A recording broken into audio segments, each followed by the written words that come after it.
Good morning class. अब तक हमने 5 किंगडम में से 3 किंगडम्स को पढ़ लिया है। आज के इस वीडियो में हम बाकी के दोनों किंगडम्स को कंप्लीट कर लेंगे। अब इन दोनों किंगडम्स को मैं इस वीडियो में शॉर्ट्स में क्यों समझाऊंगी, क्योंकि जो हमारे तीसरा और चौथा चैप्टर है वो इंडिपेंडेंटली इन दोनों किंगडम पे, यानी ये किंगडम इतने बड़े हैं और हमें डिटेल में पढ़ने हैं, इसीलिए अभी मैं खाली ब्रीफ इंट्रो दूंगी इन दोनों किंगडम्स का। ठीक है, तो स्टार्ट करते हैं किंगडम प्लांटी से। किंगडम प्लांटी जैसे आपको नाम से ही समझ आ रहा है कि यहाँ पर सारे प्लांट्स इंक्लूड होंगे, राइट। तो प्लांट्स कैसे होते हैं, एक तो सबसे पहली बात की ये सारे यूकैरियोटिक है, राइट। फिर क्या है, प्लांट्स में सब में क्लोरोफिल होता है, यानी ये ऑटोट्रॉपिक होते हैं, है ना, स्वयपोषी, खुद का खाना खुद बना लेते हैं सनलाइट से, इसलिए ऑटोट्रॉपिक या स्वयपोषी। लेकिन कुछ सम प्लांट्स आर इंसेक्टिवोरस और पैरासाइटिक, यानी कुछ पौधे ऐसे भी हैं जो इंसेक्ट्स का भक्षण करते हैं, यानी इंसेक्ट्स को खाते हैं, और कुछ पौधे ऐसे भी हैं जो कैसे होते हैं, पैरासाइटिक नेचर के, यानी दूसरे पौधों के सहारे जीते हैं। ठीक है, अब इंसेक्टिवोरस का मतलब ये नहीं है कि हाँ भाई इसके हाथ पैर होंगे, पौधा घूमता होगा और जहाँ पे भी कीड़े देखते हैं वहाँ पे उनको खा लेता है, ऐसा नहीं होता है। इस पौधे पर ना स्पेसिफिक स्ट्रक्चर्स पाई जाती है, जैसे कुछ पौधों पर फूल पाए जाते हैं, राइट, ये एक स्पेसिफिक स्ट्रक्चर है। वैसे यहाँ पर एक स्पेसिफिक स्ट्रक्चर पाई जाती है, वो क्या होती है, वो संरचना पत्ती का ही मॉडिफिकेशन होती है, यानी पत्ती ही इस रूप में चेंज हो जाती है, यानी लीफ चेंज हो जाती है इस रूप में।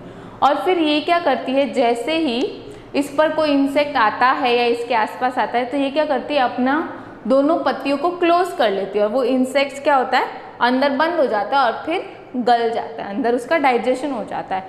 आपको एक सिंपल सा एग्जांपल मैं बताऊं तो वीनस फ्लाई ट्रैप नाम का एक पौधा होता है, उसकी पत्तियां कैसे होती हैं,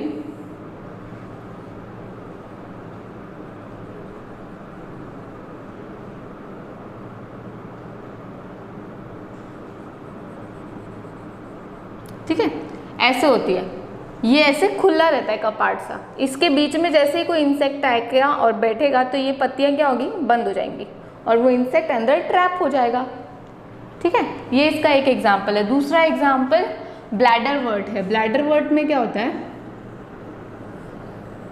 ऐसी सी पत्ती होती है, ठीक है। अब इंसेक्ट क्या करता है, अंदर झांकने की कोशिश करता है, और जैसे ही वो अंदर आ जाता है ना, ये ढक्कन बंद हो जाता है और वो अंदर फंस जाता है, और यहाँ पर क्या होता है, लिक्विड होता है जो इस इंसेक्ट को गला देता है या इसका डाइजेशन कर लेता है। तो 2 एग्जाम्पल ही याद रखेंगे, ज़्यादा नहीं रखेंगे, अगले चैप्टर में वैसे भी हमें इन सब के बारे में पढ़ना ही है तो हम वहाँ पे डिटेल में देखेंगे।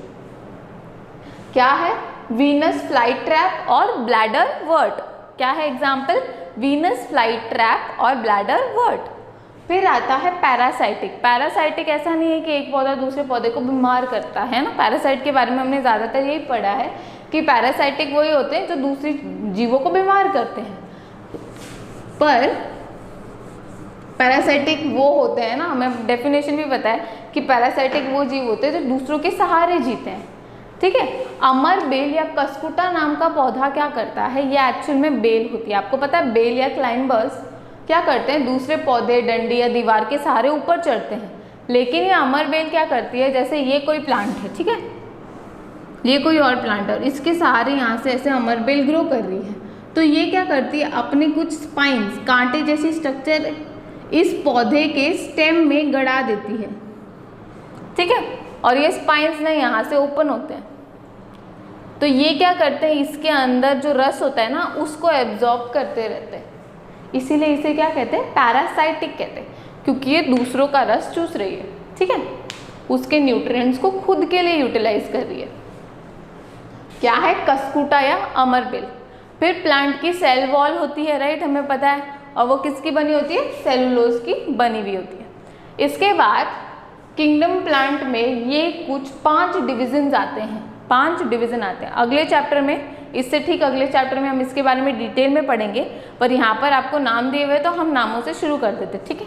पहले वाले में शैवाल आते हैं सारे जो होते हैं एल्गी। दूसरा क्लास है, दूसरा डिवीजन है ब्रायोफाइट्स। तीसरा है टेरिडोफाइट्स, फिर आते हैं जिम्नोफाइट्स, जिम्नोस्पर्म्स, फिर आते हैं एंजियोस्पर्म्स। अब ये सब नाम एकदम नए नए हैं, बहुत अलग है, पहले कभी नहीं सुना है, राइट। तो ये सब जब मैं आपको दिखाते हुए समझाऊंगी ना, इन इन क्लासेस में जो जो जीव होते हैं उनकी बॉडी स्ट्रक्चर दिखाते हुए समझाऊंगी ना तो ज़्यादा अच्छे से समझ आएगा, इसलिए अभी क्या करते हैं सिर्फ नाम ही सुन के रखते हैं। क्या 5 नाम है? एल्गी, ब्रायोफाइट, टेरिडोफाइट, जिम्नोस्पर्म और एंजियोस्पर्म। ठीक है, अब प्लांट किंगडम का क्या है, लाइफ साइकिल हमें पता होना चाहिए। तो लाइफ साइकिल में देखें तो 2 स्पष्ट स्टेजेस आते हैं। जैसे हमने पीछे देखा था कि एक 2n और एक n स्टेज होती है, वैसे यहाँ पर एक 2n मेन बॉडी होती है और n भी बॉडी होती है। ठीक है, जो छोटे पौधे हैं यहाँ, इन दोनों में n टाइप की, सॉरी इन तीनों में n टाइप की यानी हैप्लॉइड टाइप की बॉडी क्या होती है, प्रभावी होती है। अब ये हैप्लॉइड क्या है, हमें पता है कि 2n फीमेल और 2n मेल में मियोसिस या अर्धसूत्री विभाजन होता है और ये 2 हमें n कोशिकाएं देते हैं। इन n कोशिकाओं को हम क्या कहते हैं, गैमेट्स, है ना। ये वाला साइन है ना ऐसा, ये फीमेल का होता है, ये मेल का होता है, याद होगा आपको 10th में पढ़ा था, है ना। तो 2n होती है फीमेल, 2n होता है मेल, दोनों में मियोसिस होता है और अपनी n हमें दे देते हैं। फिर ये n आपस में फ्यूज होकर 2n बनाते हैं। इस 2n को हम क्या कहते हैं, जाइगोट। अब अगर इन दोनों के मैं हिंदी का नाम कहूँ तो गैमेट को कहते हैं युग्मक और जाइगोट को कहते हैं युग्मनज, युग्मनज।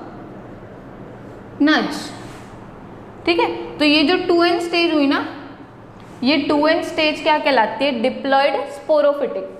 ये यहीं पर भी थी, यही ग्रो होकर ये बनाती है ना। तो ये क्या है, डिप्लॉयड स्पोरोफिटिक। और ये जो इतनी सी स्टेज है ना, ये n वाली, ये युग्मक वाली, ये क्या कहलाती है, हैप्लॉइड गैमेटोफिटिक। तो अगर मैं आपको इसके हिंदी नाम बताऊं तो वो क्या हो जाता है, डिप्लॉयड को हिंदी में कहते हैं द्विगुणित, स्पोरोफिटिक को कहते हैं बीजाणुद्भिद, बीजाणुद्भिद।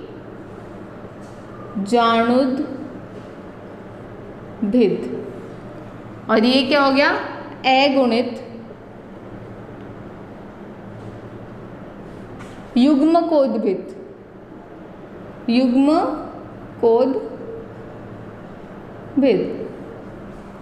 ठीक है, तो ये दोनों स्टेजेस कैसे होते हैं, अल्टरनेशन। अल्टरनेशन यानी एक के बाद एक, ऐसा तो नहीं है ना कि 2n से सीधे 2n आई, 2n से पहले n आया फिर जाके 2n बना। तो पहले डिप्लॉयड आती है, फिर हैप्लॉयड होती है, फिर डिप्लॉयड आ जाती है ना। तो एक के बाद एक चलती रहती है। इस एक के बाद एक के क्रम को क्या कहते हैं, एकांतरण। तो इसे हम क्या कहेंगे, अल्टरनेशन ऑफ जनरेशन, या हिंदी में मैं कहूँ तो पीढ़ी एकांतरण, पीढ़ी एकांतरण। ठीक है, तो ये था हमारा प्लांट किंगडम। अगर इसका आपको डायग्राम आए तो वो डायग्राम कैसे बनाना है मैं आपको समझा देती हूँ। वैसे अगले चैप्टर में हम पढ़ेंगे ही, पर यहाँ पर बात आ गई है तो छोड़े क्यों, है ना। तो उसे भी समझ लेते हैं। तो क्या होता है, पहले एक 2n सेल होती है जो मेन प्लांट बॉडी होती है, राइट। तो 2 2n लिख दूँ, एक फीमेल का एक मेल का। इनसे हमें क्या मिलेंगे, n। ये n क्या है, गैमेट्स है, राइट। ये गैमेट्स फ्यूज होकर क्या बनाएंगे, 2n बनाएंगे। ठीक है, और फिर यही साइकिल वापस चलेगा। फिर ये 2n क्या करेगा, ग्रो कर लेगा, है ना, ग्रो, या ग्रोथ लिख दूं, है ना। तो अब इस प्रोसेस में ये और ये स्टेज, ये दोनों तो क्या दर्शाती है, डिप्लॉयड अवस्था दर्शाती है, डिप्लॉयड स्पोरोफिटिक। और ये जो बीच वाली इतनी स्पेस है, ये क्या दर्शाती है, हैप्लॉयड गैमेटोफिटिक अवस्था। ठीक है, अब हम देखते हैं एनिमल किंगडम।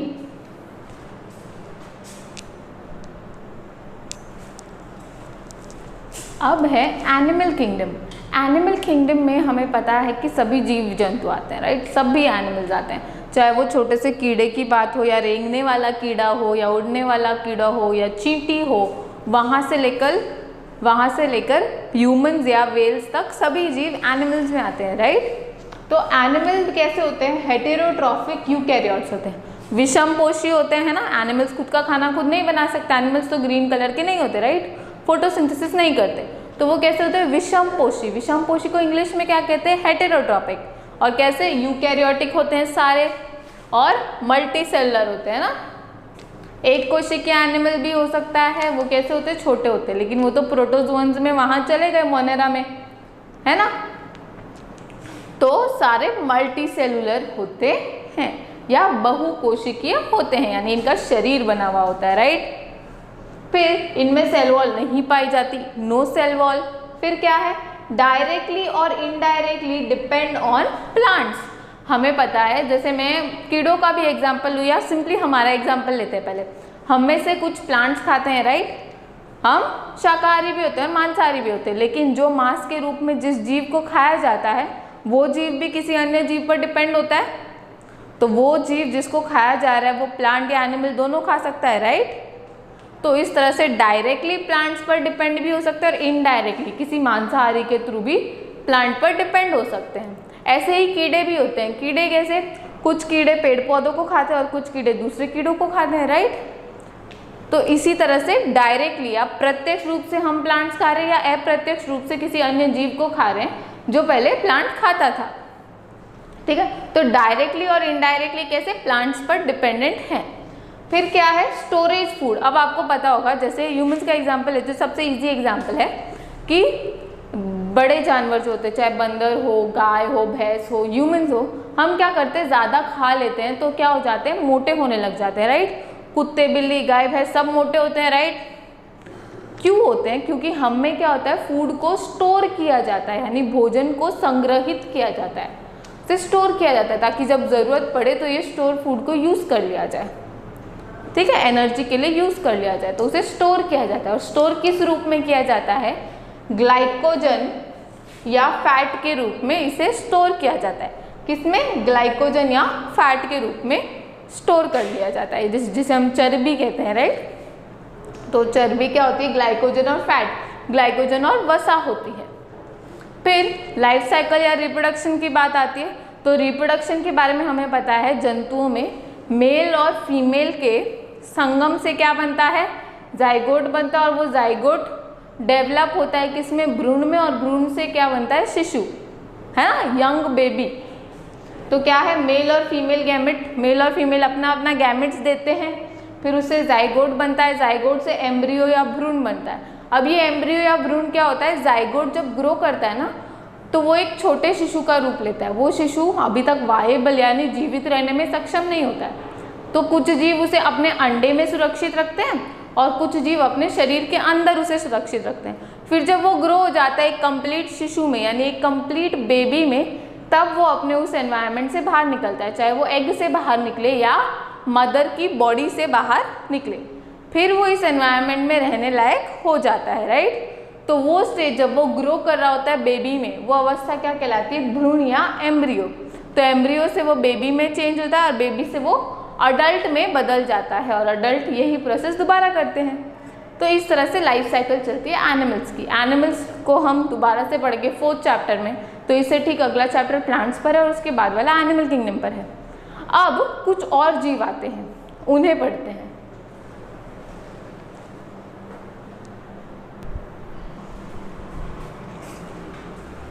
अब हम देखते हैं वायरस।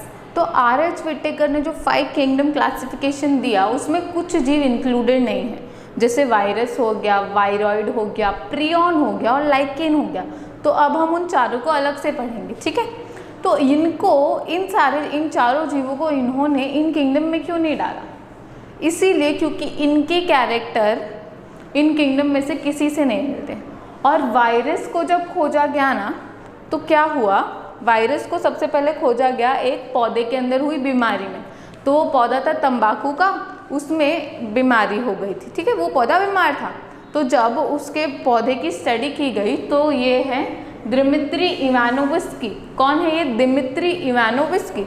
इन्होंने क्या देखा, इन्होंने ये देखा कि इस पौधे को जो चीज़ बीमार कर रही है वो बैक्टीरिया को जिस फिल्टर के थ्रू अलग किया जाता है, वो उस फिल्टर से भी निकल जा रही है। फिल्टर का मतलब क्या होता है, फिल्टर को बेसिकली हिंदी में कहते हैं छलनी।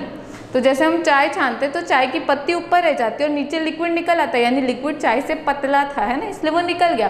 तो वैसे ही इस फिल्टर के थ्रू जब किसी लिक्विड को डाला जाता है तो बैक्टीरिया ऊपर रह जाते हैं, वो उसके आर पार नहीं हो पाते, लेकिन वायरस उस फिल्टर के थ्रू भी आर पार हो गया, यानी वो आकार में बैक्टीरिया से छोटा था, राइट, वो आकार में बैक्टीरिया से छोटा था। और इन्होंने वो उस तंबाकू के पौधे में खोजा, इसीलिए उस वायरस को क्या नाम दे दिया, टोबैको मोज़ैक वायरस। क्या नाम दिया है, टोबैको मोज़ैक वायरस, या इसे हम TMV भी कहते हैं, टोबैको मोज़ैक वायरस। इसके बाद साइंटिस्ट आए कौन, MW बेजेरेनिक। इन्होंने क्या किया, वो जो बीमार तंबाकू का पौधा था उसके रस का स्टडी किया, यानी पादप के अंदर जो रस होता है उसको स्टडी किया, और फिर उस रस को किसी स्वस्थ तंबाकू में मिक्स किया ना, किसी स्वस्थ तंबाकू पौधे में डाल दिया, तो ये देखा कि उस बीमार पौधे के रस के वजह से ये स्वस्थ तंबाकू का पौधा भी बीमार हो रहा है। फिर ये क्वालिटी देखने के बाद इन्होंने क्या बोल दिया कि वायरस क्या होता है, कंटेजियस वाइनम फ्लूइड। अब इसका क्या मतलब हुआ, कंटेजियस का मतलब होता है एक जगह से या एक जीव से दूसरे जीव में फैलने वाला, वाइनम क्योंकि ये बीमारी फैला रहा था, जहर की तरह काम कर रहा था, है ना, और फ्लूइड यानी तरल, तो कंटेजियस वाइनम फ्लूइड। फिर इसके बाद आए WM स्टैनली। इन्होंने क्या देखा, इन्होंने वायरस की स्टडी की, तो इन्होंने देखा कि वायरस जो होता है ना उसका DNA ही बीमारी फैलाता है, लेकिन उसके शरीर सिर्फ DNA जितना नहीं है, उसके शरीर के बाहर एक कोट पाया जाता है जो उस DNA को बचा के रखता है या कवर करके रखता है। तो वो कोट क्या करता है, जब कोई वायरस किसी जीव को बीमार करता है तो वो कोट तो उस जीव के बाहर रह जाता है, और जो DNA होता है ना, सिर्फ वही DNA अंदर आता है और अंदर क्या करता है, अपनी कॉपी बनाने लगता है, जिसकी वजह से वो जीव बीमार हो जाता है। कॉपी बनाता है यानी खुद की रेप्लिका बनाता है, खुद की रेप्लिका मतलब उसके जैसा ही दूसरा, या इसे हिंदी में क्या कहते हैं, प्रतिकृति बनाता है। तो बाहर जो चीज़ रह जाती है वो होती है प्रोटीन कोट, जो उसको बाहर के वातावरण में रहने में मदद करती है। तो इन्होंने क्रिस्टल या प्रोटीन कोट, अब प्रोटीन कोट के बारे में इन्होंने जब समझा ना, तो इन्होंने क्या कहा कि ये रवे को इंग्लिश में क्रिस्टल कहते हैं, तो ये बहुत सारे क्रिस्टल से मिली हुई प्रोटीन की बनी हुई संरचना है जो DNA को प्रोटेक्ट करती है या इसके जेनेटिक मैटर को प्रोटेक्ट करती है, क्योंकि वायरस का जो जेनेटिक मैटर होता है वो RNA भी हो सकता है और DNA भी हो सकता है, ठीक है। और हमें पता है कि DNA डबल स्टैंडर्ड और सिंगल स्टैंडर्ड दोनों टाइप का होता है, और RNA भी डबल स्टैंडर्ड और सिंगल स्टैंडर्ड दोनों टाइप का होता है, ठीक है। लेकिन DNA जो ज़्यादा स्टेबल होता है वो डबल स्टैंडर्ड होता है, और RNA जो ज़्यादा स्टेबल होता है वो सिंगल स्टैंडर्ड होता है, ठीक है।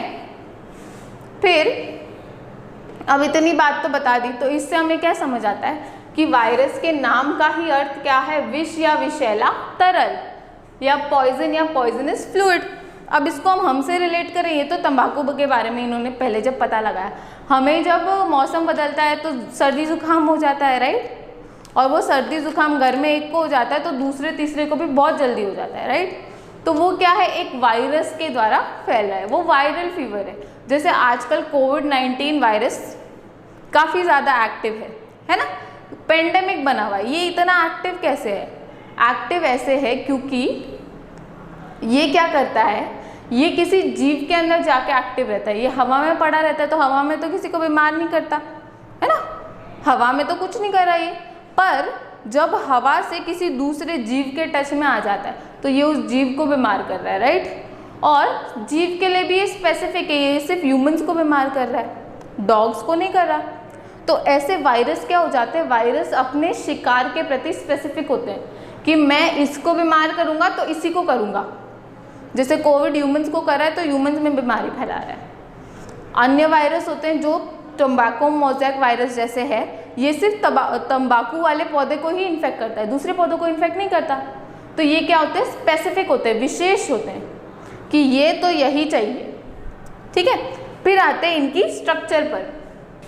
स्ट्रक्चर से पहले एक बात मैंने आपको बता दी, वैसे मैंने यहाँ लिख रखा है इसलिए दोबारा बता देती हूँ कि जेनेटिक मैटर DNA या RNA हो सकता है वायरस में, और ज़्यादातर क्या देखा गया है कि प्लांट्स को या पौधों को जो वायरस इन्फेक्ट करता है ना, उसका जेनेटिक मैटर RNA होता है, और जंतुओं को या एनिमल्स को जो वायरस इन्फेक्ट करता है ना, वो डीएनए या आरएनए दोनों में से कुछ भी उसका जेनेटिक मैटर हो सकता है।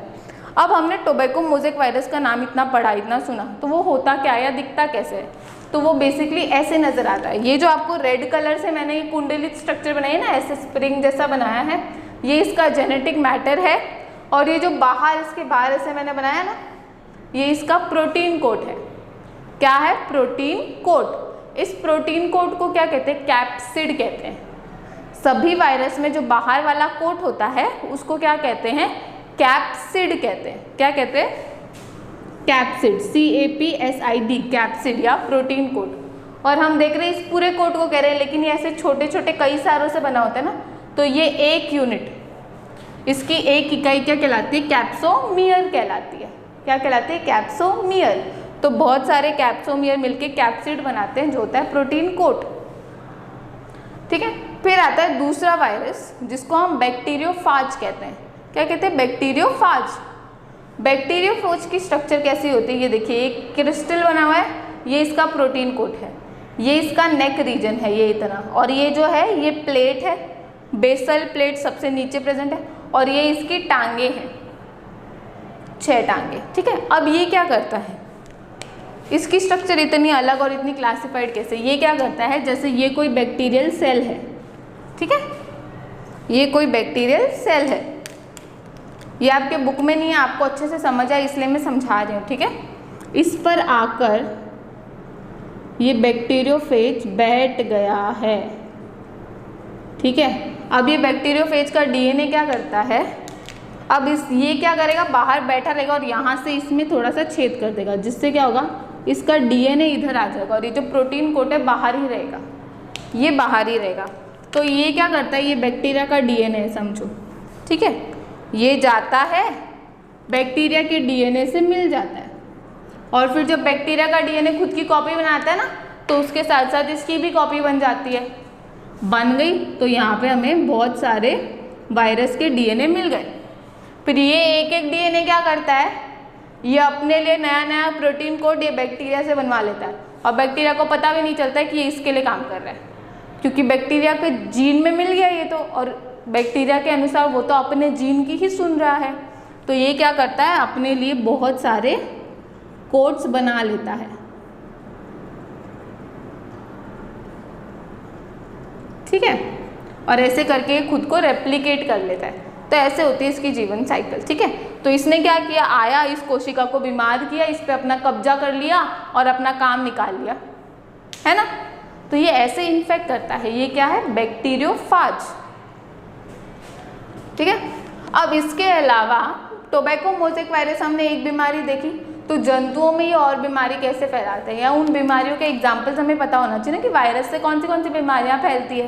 तो वो है मम्प्स, मीजल चेचक जिसे कहते हैं, या स्मॉल पॉक्स, फिर इन्फ्लुएंजा, हेपेटाइटिस, और मनुष्य में एड्स। ये भी ह्यूमंस में होती है और ये जंतुओं में भी होती है, बाकी सारी इसलिए। और ह्यूमंस में स्पेसिफिक मैं कहूँ जो सिर्फ ह्यूमंस में पाई जाती है, वो होती है एड्स।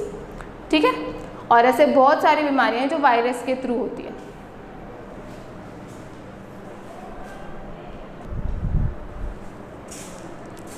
वायरस के अलावा बाकी जो 3 जीव हैं जो 5 किंगडम में इंक्लूड नहीं किए गए हैं, वो कौन है? वायरॉइड, प्रियॉन और लाइकेन। अब वायरॉइड और प्रियॉन क्या है? ये दोनों वायरस से काफ़ी ज़्यादा समानता रखते हैं। ये देखिए कैसे। वायरॉइड को RTR डायनर ने खोजा था, किसमें?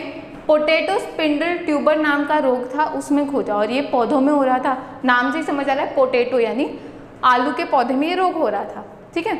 उन्होंने क्या देखा? उन्होंने देखा कि ये ऐसा कोई जीव है जो वायरस से आकार में छोटा है, और इसमें वायरस वाला प्रोटीन कोट ही नहीं है। वायरस में प्रोटीन कोट था ना जो उसको कवर कर रहा था, कैप्सिड था, लेकिन उन्होंने देखा कि इसमें कैप्सिड ही नहीं है, इसका तो सिर्फ डीएनए ही घातक है, या इसका जेनेटिक मैटर जो आरएनए होता है, ज़्यादातर डीएनए नहीं पाया जाता, इसमें आरएनए होता है, वो है जो इन्फेक्शियस है या घातक है। Smaller than virus, only RNA. और इन्होंने क्या पाया कि इसका जो आरएनए है उसका जो आणविक भार है वो वायरस वाले आरएनए से काफ़ी कम है, और उन्होंने इसे क्या नाम दिया? वायरॉइड। फिर आता है प्रियॉन। प्रियॉन ना, इसको कैसे खोजा गया? इसको ऐसे खोजा गया कि जीवों में, जंतुओं में ये दिमागी बीमारी यानी न्यूरोलॉजिकल डिसऑर्डर पैदा करता है। क्या करता है? Neurological disorder. ये क्या करता है? ये जो तंत्रिकाएं होती है जो ब्रेन में प्रेजेंट होती है उनको खराब करता है, यानी उनको नष्ट करता है। और कौन करता है? इसमें कोई जेनेटिक मैटर नहीं, इसके सिर्फ फोल्ड प्रोटीन्स होते हैं, यानी प्रोटीन होते हैं जो ये रोग फैलाते हैं। यानी वायरॉइड प्रियॉन क्या है? प्रोटीन्स हैं।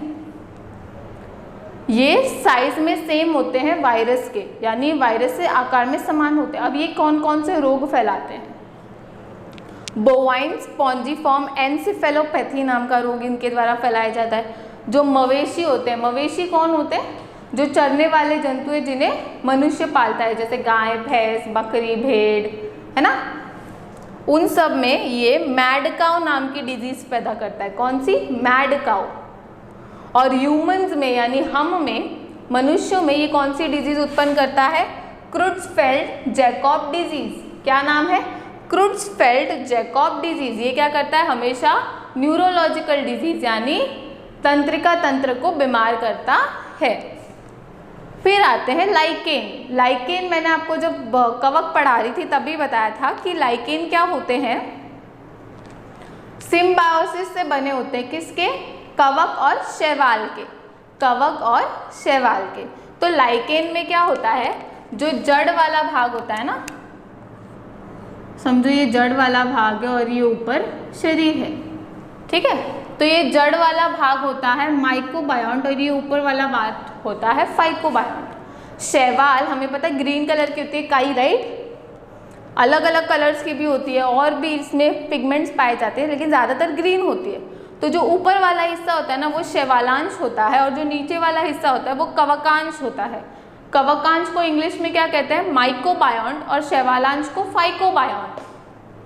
अब ये दोनों काम क्या करते हैं? तो ऊपर वाला जो हिस्सा होता है ना वो फोटोसिंथेसिस करके देता है, यानी एनर्जी बना के देता है। और नीचे वाला हिस्सा क्या करता है? जगह देता है, क्योंकि ये तो जड़ की तरह काम करता है ना, तो एक जगह फिक्स रखता है उसको। और क्या करता है? पानी और खनिज लवणों का अवशोषण करता है, shelter and absorption of water and mineral, ठीक है? अब ये दोनों कैसे होते हैं? ऑब्लिगेट सिम्बायोसिस दिखाते हैं। सिम्बायोसिस यानी एक साथ रहने वाले जीव, मैंने आपको समझाया था पहले। तो ये कैसे होते हैं? इन शैवालांश और कवकांश को अगर अलग कर दिया जाए ना तो ये नष्ट हो जाएगा, मर जाएगा। तो कैसे हैं? एक दूसरे के बिना जिंदा ही नहीं रह सकते ये दोनों, ठीक है? तो ये दोनों से मिलकर एक शरीर होता है लाइकेन। इन दोनों के आधे आधे भाग से एक शरीर बनता है जिसे हम क्या कहते हैं? लाइकेन। अब लाइकेन की ना एक विशेषता होती है जो हर एग्जाम में पूछी जाती है, चाहे बोर्ड का हो या नीट का हो, हमेशा पूछा जाता है कि ये पॉल्यूशन इंडिकेटर होता है। पॉल्यूशन इंडिकेटर यानी प्रदूषण सूचक होता है। प्रदूषण सूचक कैसे? ये पहले जिस भी एरिया में रहता है अगर वहाँ पे प्रदूषण फैलने लग जाए तो सबसे पहले नष्ट या मर कौन जाता है? लाइकेन। यानी जो भी जगह पॉल्यूटेड है वहाँ पर लाइकेन नहीं पाया जाएगा। Not found in polluted area, यानी ये प्रदूषित जगहों पर नहीं पाया जाता, ठीक है? अब मैं ना आपको पिक्चर से ये सारे जीव दिखाती हूँ जिससे आपको थोड़ी और क्लैरिटी आए, और इसके साथ ही हमारा चैप्टर नंबर 2 खत्म होता है। अगले वीडियो में हम चैप्टर नंबर 3 से स्टार्ट करेंगे जो क्या है? Plant kingdom. Okay, thank you.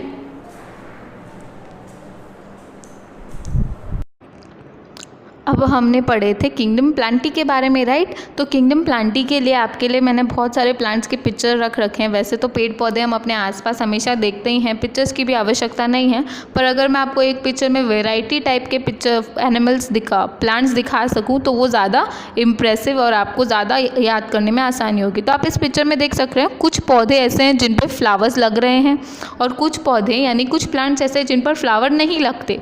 तो ये जो बड़े या हायर प्लांट्स जिसे हम कहते हैं उनके क्लासिफिकेशन का मेन पॉइंट है जिम्नोस्पर्म। जो हमने वर्ग पढ़ा वो ऐसे वर्ग है जिसमें फ्लावरिंग नहीं होती, और एंजियोस्पर्म ही इकलौता ऐसा वर्ग है जहाँ पर पौधों में फ्लावरिंग होती है। इसके अलावा भी और भी कई सारे टाइप के प्लांट्स होते हैं उनके बारे में हम किंगडम प्लांटिका जो चैप्टर नंबर 3 है उसके अंदर डिटेल में पढ़ेंगे। ये आपके सामने एक और सुंदर सी पिक्चर है, इसमें आप डिटेल में देख सकते हैं क्या क्या वर्ग में क्या क्या स्ट्रक्चर्स पाई जाती है। तो आपके लिए मैं इस पिक्चर को थोड़ा सा जूम कर देती हूँ, राइट। तो आप ऊपर देख सकते हैं, ऊपर की तरफ जो पहला पिक्चर है वो है ब्रायोफाइट। ब्रायोफाइट्स ऐसे नज़र आते हैं। फिर जो सेकंड पिक्चर है आपके लिए वो है वेस्कुलर प्लांट्स का, जिसमें टेरिडोफाइट्स आते हैं। फिर ये जो पिक्चर है जिसमें बड़े बड़े ट्रीज़ आपको नज़र आ रहे हैं, ये है कॉनिफर्स जो कि जिम्नोस्पर्म में आते हैं, ठीक है। और इसके बाद जो नीचे की ओर है वो फ्लावरिंग और फ्रूट्स देने वाले प्लांट्स हैं जो एंजियोस्पर्म्स में आते हैं। तो इस तरह से किंगडम प्लांटी को क्लासिफाई किया गया है। वैसे हम अगले चैप्टर में इसके बारे में डिटेल में पढ़ेंगे, तो चिंता करने की कोई बात नहीं है। इसके बाद आता है किंगडम एनिमेलिया। एनिमेलिया में हम जानते हैं सभी टाइप के जंतु आते हैं। इस पिक्चर में आपको छोटे जो कीड़े मकोड़े हैं वो नहीं नज़र आ रहे, पर उससे जो हायर क्लासिफिकेशन वाले एनिमल्स हैं वो साफ साफ नज़र आ रहे हैं। तो ऐसा नहीं है कि छोटे जो कीड़े मकोड़े हैं वो यहाँ पर इंक्लूड नहीं होते, वो भी किंगडम एनिमेलिया में ही आते हैं। तो यहाँ पर आपको जो जो जीव नज़र आ रहे हैं वो फिशेस से लेकर एनिमल्स तक यानी मैमल्स तक इंक्लूडेड हैं। आप देख सकते हैं हैग फिश है, पर्च नाम की फ़िश है, सैलमेंडर नाम की छिपकली है, जो कॉमन लिजर्ड्स जो हम देखते हैं घरों में दीवारों में वो वाली लिजर्ड है। फिर पक्षियों में पिजन का पिक्चर है। एनिमल्स में जो मैमल्स होते हैं उनमें माउस और चिंप यानी चिंपैंजी का पिक्चर है। इसके बाद हमने वायरसेस के बारे में पढ़ा था। यहाँ तक 5 किंगडम क्लासिफिकेशन खत्म हो जाता है। फिर हमने वायरस, वायरॉइड, प्रियन और लाइकेन्स के बारे में पढ़ा था। वायरस के बारे में हमने पढ़ा था कि इनमें प्रोटीन कोड पाया जाता है जो कि कैप्सोमियर नाम की यूनिट से बना हुआ होता है और इस पर कई बार ग्लाइकोप्रोटीन्स भी पाए जाते हैं और अंदर जेनेटिक मैटर स्टोर होता है। तो आपके सामने जिस वायरस का पिक्चर है उसका जेनेटिक मैटर आरएनए है, तो ये कॉमन वायरस का पिक्चर है, ठीक है। फिर आते हैं प्रियन। और वैसे वायरसेस में मैं आपको अगर याद दिलाऊं तो मैंने आपको TMV यानी टोबैको मोज़ेक वायरस और बैक्टीरियोफाज का पिक्चर ड्रॉ करके बताया ही था, ओके। अब आते हैं प्रियॉन्स। तो प्रियॉन्स जो होते हैं वो मैंने आपको कहा था कि प्रोटीन के फोल्ड्स होते हैं। और प्रोटीन किसके बने होते हैं? अमाइनो एसिड्स के। तो आप देख सकते हैं अमाइनो एसिड का अल्फ़ा हेलिक्स और शीट फॉर्म, ये जो अल्फ़ा हेलिक्स और शीट फॉर्म लिखा है ना, ये फोल्ड के टाइप है कि प्रोटीन इस प्रकार से फोल्ड हो सकते हैं। तो ये प्रियॉन्स क्या करते हैं? प्रोटीन ही होते हैं जो बीमारी फैलाते हैं, ठीक है। और वायरॉइड क्या होते हैं? वायरॉइड सिर्फ RNA होते हैं जिनमें प्रोटीन कोड नहीं होता, जो बीमारी फैलाते हैं। फिर आते हैं लाइकेन। तो ये आपके सामने एक लाइकेन है, जिस इस पिक्चर में जो आपको दिख रहा है ना, ये इसका सिर्फ शेवालांश नज़र आ रहा है, इसका माइकोबायोन्ट यानी कवकांश नज़र नहीं आ रहा है। ये दूसरे टाइप का लाइकेन है। और ये भी आपके सामने जो वाइट कलर का जो लकड़ी के ऊपर स्ट्रक्चर नज़र आ रहा है, ये भी एक टाइप का लाइकेन है। तो आपके लिए लाइकेन के ये कई सारे पिक्चर्स हैं, ठीक है। तो इस तरह से हमारा second chapter classification of living world complete होता है और अगले चैप्टर में हम प्लांट्स के बारे में स्टडी करेंगे, ओके। Thank you.